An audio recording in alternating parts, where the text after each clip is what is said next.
একটা মানুষকে যদি মারতেই হয় তাহলে তাকে কেন খাওয়ালেন?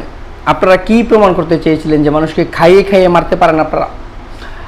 আমরা যে একটা নির্মম হত্যাকাণ্ড দাবিতে দেখতে পেলাম, এটার তীব্র নিন্দা আমরা সবাই জানাবো, আমরা মানুষ হিসেবে জানাতে পারি।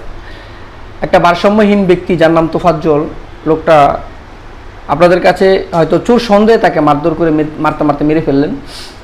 তার যে বিচার চাওয়ার মতো, তিনি যে বিচার চাবেন, তার হত্যার বিচার যে চাবেন, তার পরিবারের একজন সদস্য কেউ নাই। তার বাবা নাই, তার মা নাই, তার একটা ভাই ছিল, ভাইটাও নাই, সবাই মৃত্যুবরণ করেছে।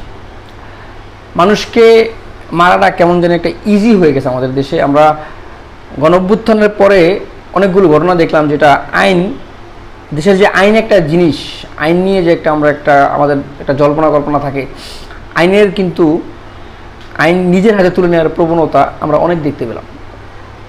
এই যে মানুষটাকে মারতে মারতে মেরে ফেলা হলো, তার বিচার চাওয়ার মতো একজন সদস্য নাই, তার নিজস্ব পরিবার, বাবা নাই, মা নাই, ভাই নেই, ওনার বিচারটা চাইবে কে?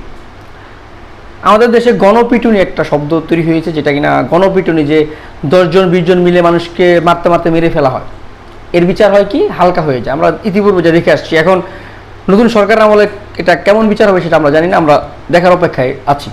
একজন নিরীহ ভারসাম্যহীন একজন ব্যক্তিকে যে মারলো, এদেরকে ইতিমধ্যে 3 জনকে গ্রেপ্তার করা হয়েছে।